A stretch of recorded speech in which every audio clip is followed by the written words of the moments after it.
go to Detroit.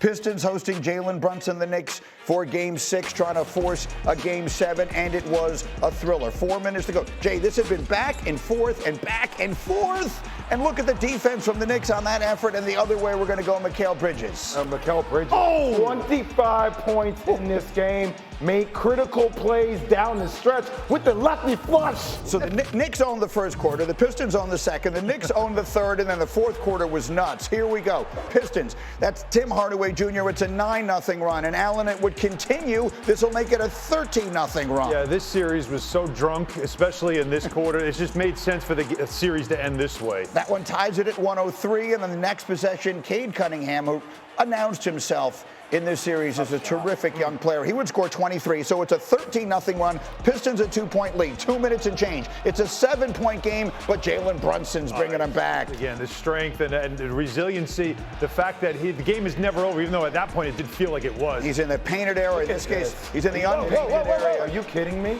How does he stay up? Are you kidding me? Think about the body balance that it takes to maintain his dribble while doing all that. 42 seconds to go. Knicks down by 2. Brunson, no. Bridges, left hand. He would score 25. We're tied at 113, and then here comes the moment. We got 13 seconds to go. The Knicks inbounding near midcourt. Tied game. Mike Breen on the mic. Knicks trying to wait till the end. Brunson puts up a 3. Bang! Bang!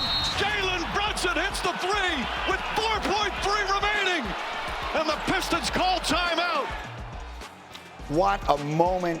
Jay Will, what can we say about the legendary move by Jalen Brunson? I mean, the body control, the way he stopped on the dime, that's what every player wants in basketball. On the road in the biggest moment to shut down that building. Pistons had a chance, though. 4 seconds left, but they don't get up. That's Malik Beasley. That's 300 made threes. They throw it away, and the series ends that way. The Knicks take it in 6. Just found a way to create some separation. Shot it a little earlier than I wanted to, but I mean, the star is just a great defender, man. And just the fact that I got that much space, I had to shoot it right there. Happy to ball one in. Boy, does he seem excited. All right, what unbelievable. It puts an end, as you said, Alan, to just what was a crazy series in so many ways. The Pistons easily could have won this series 6-0, right? And instead they're going home in 6. That's the kind of level of close it was, and each game hanging in the balance, which I think just emphasizes the point that the Knicks needed every moment of that magic that Jalen Brunson gave them through the series. Windman, get it started. What's the first thing to say today? First off, grade A marketing from Jalen Brunson with the branded thing on his hat. I mean, he had that ready to go. I just want to take you through this play real quick. I think Ausar Thompson is one of the great young defenders in this league. He is a great defender in this game. Brunson can't get space on him.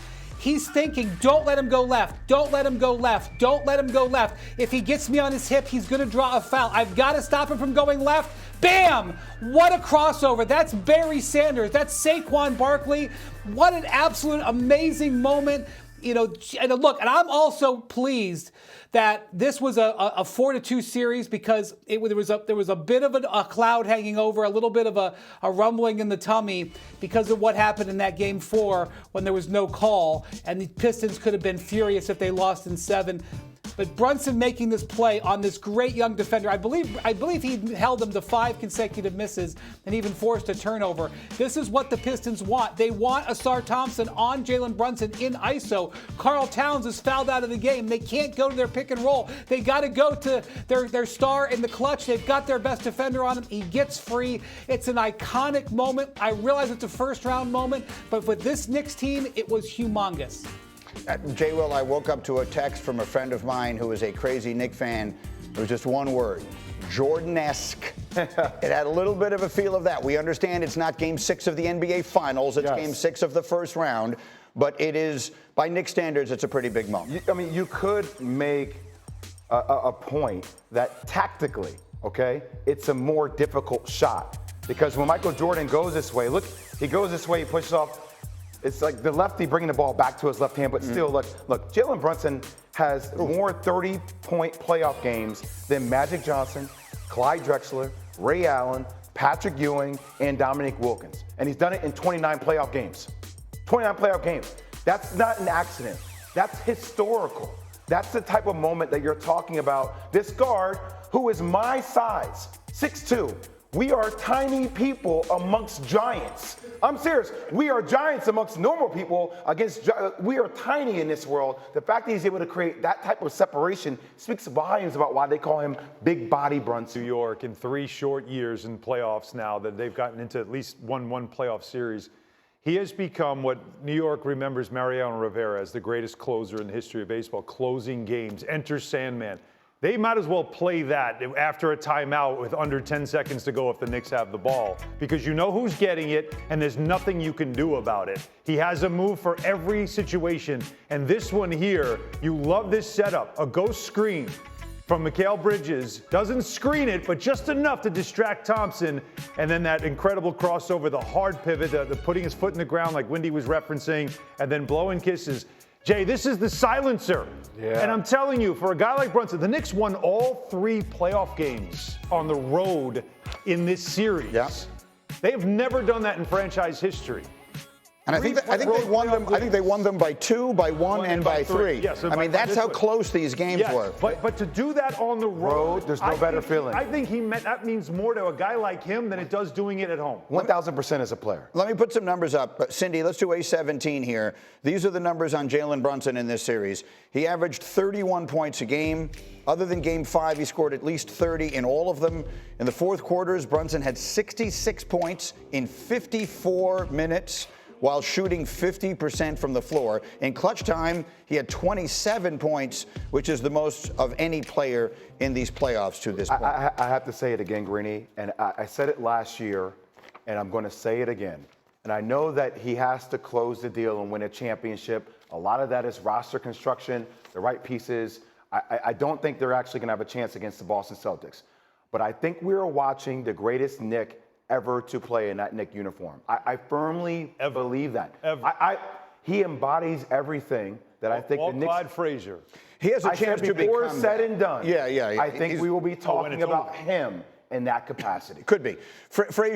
Frazier, Ewing, and Reed. Look, I mean, I know a lot about Knicks history. I was raised by and my father was not a Knicks historian, but he might as well have been. The player that he reminds me of, or at least the run that he's on, reminds me of Bernard King. Yes. In the early 80s, because those were teams that were not championship caliber teams. They were not going to win the championship, and he was just so individually good that they won some series and they gave good punches, even in '84, to a great Celtic team. That's what Jalen Brunson is here. We will have time a little bit later in this hour to dive into what is coming up now.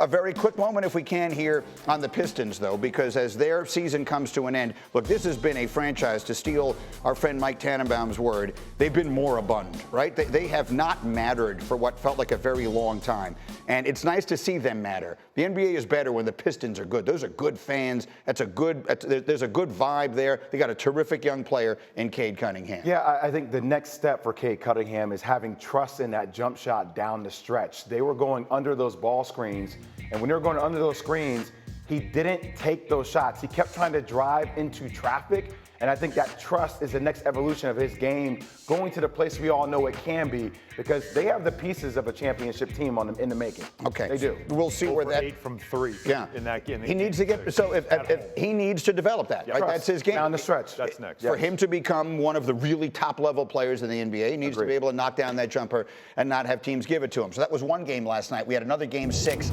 last night, and it was just as interesting. It's Kawhi and the Clippers taking on the Nuggets. Game 6, halfway through the third, Clippers are up by 8. Kawhi's going to get it back. Kawhi had 27 plus 10 rebounds. Clippers have a 10-point lead.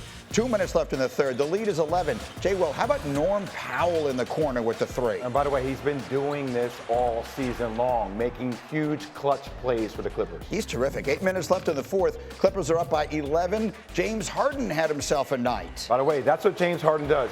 Attacks Jamal Murray in ISO or attacks Jokic off pick and roll. Clippers by 14, and then it's Bogdanovich, and the Clippers lead is 15, and you're thinking game is over, but you're thinking wrong. 3 minutes left in the fourth. It's an 11-point game, and here come the Nuggets. Aaron Gordon, he had 19. It's an 8-point game. 3 minutes to go. Same score. Gordon, look at the defense, the block.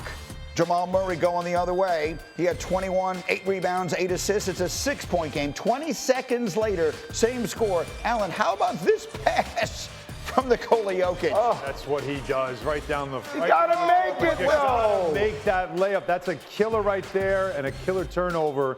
Batum was all over the place, by the way. He was fantastic defensively. Westbrook with a terrible miss. Powell knocks it down. He had 24. Clippers lead is 9. And then defense inside. I tell you what, the Joker does not want any part of Ivica Zubac. If they get out of this series, boy, does he D him up. Held him 1 for 8 shooting in the second half, Zubac did. Clippers would hold on to win it 111-105, so we will have a Game 7. Windman, give me your top-level thoughts. Game 7 coming up Saturday night, Clippers and Nuggets. Well, obviously, the Nuggets lost Game 7 at home last year, a loss that still stings that organization. They thought they could repeat as champions. They lose at home to the Timberwolves, so they get another chance. And look, in this situation, the Nuggets are actually doing a lot of things that you're impressed with. There are role players which have been in doubt much of the season, like Russell Westbrook and Christian Brown are doing great. But the thing is, it's going to come down to Jokic versus Zubac. If you look at the last couple of games, there's been some success there. If there's one guy in the league who can bother him a little bit, and still, look, Jokic is still doing great, but Zubac can handle him on his own to a reasonable amount. When I say reasonable, he's not shutting him down, but they can put him one-on-one and feel like he's got a shot, because where Jokic crushes you is with the pass. And if you have to double him, he kills you with the pass. If they can have Zubac go up against Jokic one-on-one in Game 7, they give themselves a real chance, especially with Kawhi continuing to play great. Who wins Game 7? Nuggets, Clippers? Ooh, I'm going to go Nuggets at home. Nuggets at home, yes. The reason why is James Harden, I just don't trust him in a Game 7.